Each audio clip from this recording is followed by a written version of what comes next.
নমস্কার বন্ধুরা, তোমরা সবাই কেমন আছো? আশা করছি ভালো আছো। তো আজকে আমরা চলে এসেছি কলকাতার জাদুঘর দেখতে। তো দেখো, এখন আমরা জাদুঘরের উল্টো সাইডে দাঁড়িয়ে আছি, কারণ রাস্তাতে প্রচুর গাড়ি যাচ্ছিল, তাই আমরা একটু অপেক্ষা করছিলাম। তারপর রাস্তা পার হয়ে চলে এসেছি গেটের সামনে। তো এখানে একটা জিনিস ভালো লাগলো, ব্যাগ রাখার জায়গা আছে। তো আমরা ব্যাগগুলো রেখে ভিতরে ঢুকে পড়লাম।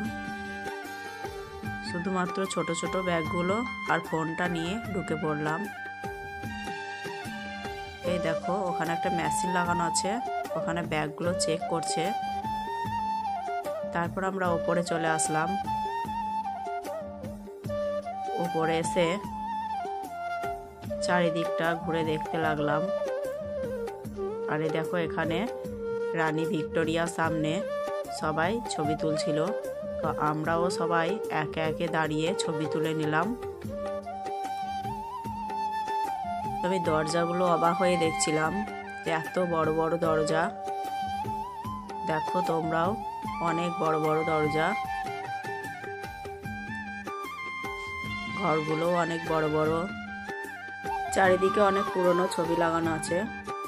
তো আমি এর আগে কখনো আসিনি এখানে, প্রথমবার আসলাম জাদুঘর দেখতে। আমরা ছবিগুলো দেখছিলাম চারিদিকে ঘুরে ঘুরে, বেশ ভালো লাগছিল ছবিগুলো। আর এই দেখো, পৃথা দাঁড়িয়ে আছে। ও সারাদিন ঘুরে ঘুরে দেখছে, আর এখন পারছে না হাঁটতে, তাই শুধু সবাইকে বিরক্তি করছে যে আমাকে কোলে নাও। আমরাও সবাই খুবই ক্লান্ত হয়ে পড়েছি সারাদিন ঘুরে ঘুরে। তারপরে এখানে দেখলাম একটা ইংরেজদের লোক দেখছিল আর কিছু বোঝাচ্ছিল। তারপর আমরা আর একটা ঘরে চলে আসলাম। সেখানে পুতুলগুলো রাখা ছিল। দেখো কি সুন্দর পুতুলগুলো। পুতুলগুলোকে দেখে একদম মনে হচ্ছিল যেন সত্যিকারের মানুষ বসে আছে। এই পুতুলগুলোকে দেখে পৃথা বায়না করছিল পুতুলগুলো নেবার জন্য।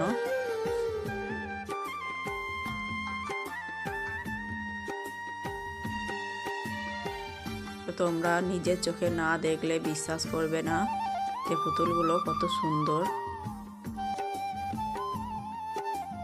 বেশিরভাগ পুতুলই চীন দেশের মানুষের মতো করা আছে।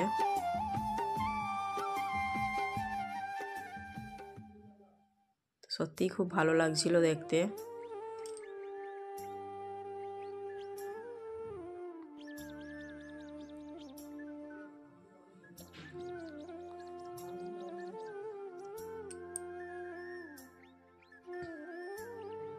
তোমরাও এসো এখানে দেখতে, খুব ভালো লাগবে।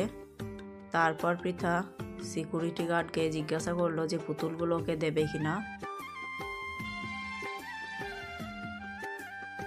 তারপর আমরা আর একটা ঘরে চলে আসলাম। সেখানে অনেক পাথরের মূর্তি আছে, অনেক কিছুই আছে।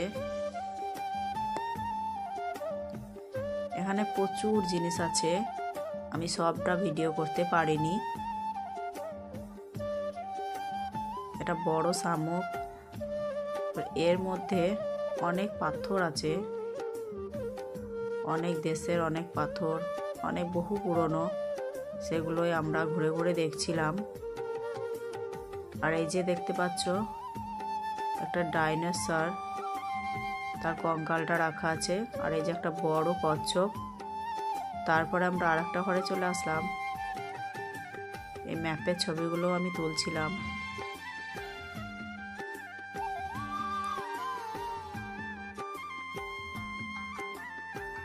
আর সব থেকে মজার ব্যাপার হচ্ছে, যে জিনিসগুলো আমরা জ্যান্ত দেখে আসলাম চিড়িয়াখানায়, সেই জিনিসগুলোই জাদুঘরে মৃত অবস্থায় দেখতে পাচ্ছি। এগুলো সবই মরা।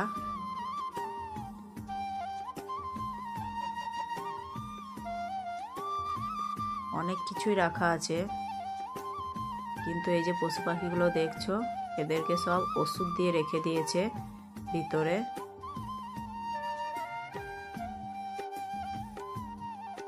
বাঘ,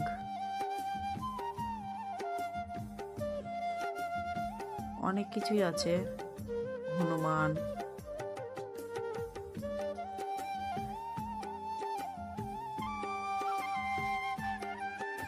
তারপর আমরা আর একটা ঘরে চলে আসলাম।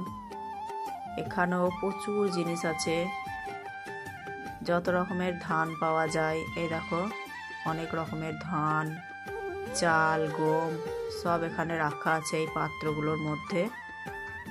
এই যে কাঁচের পাত্রগুলোর মধ্যে লেখাই আছে ধান, চাল ও গম।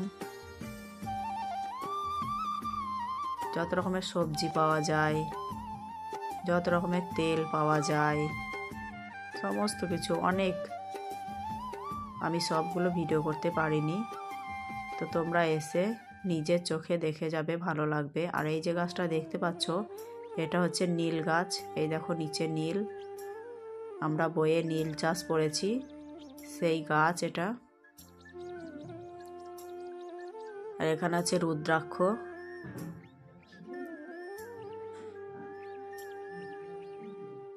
এখানে প্রচুর জিনিস রাখা আছে।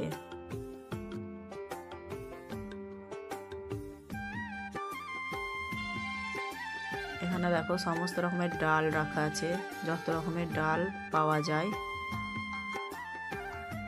অনেক রকমের ডাল এখানে রাখা আছে।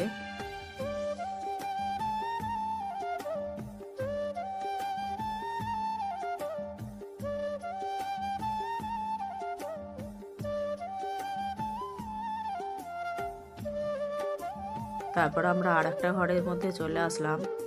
সেখানেও বন্য প্রাণী আছে অনেক রকমের। তো এগুলো সবই অরিজিনাল, এগুলোকে ওষুধ দিয়ে রাখা হয়েছে।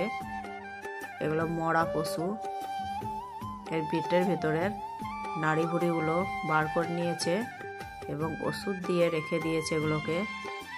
দেখে মনে হচ্ছে একদম যেন জ্যান্ত দাঁড়িয়ে আছে। আর ঘরগুলো এত উঁচু উঁচু, চারিদিকে কাঁচ দিয়ে ঘেরা। অনেক রকমের বন্য প্রাণী আছে, আমি সবগুলোর নাম জানি না।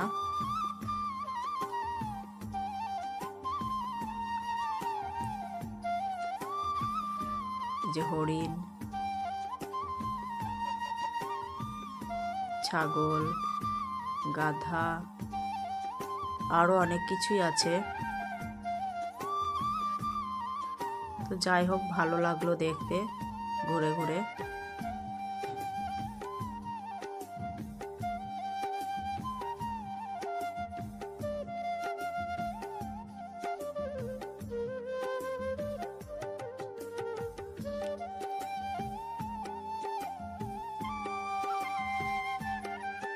এই দেখো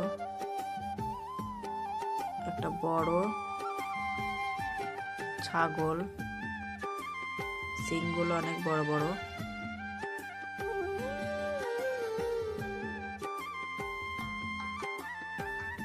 আর এখন শীতকাল, তাই এখন এসব জায়গাগুলোতে অনেক ভিড়। বাচ্চাদের পরীক্ষাও হয়ে গেছে, ছুটি আছে, তাই এখন এখানে অনেক ভিড়। এই যে মানুষের কঙ্কাল,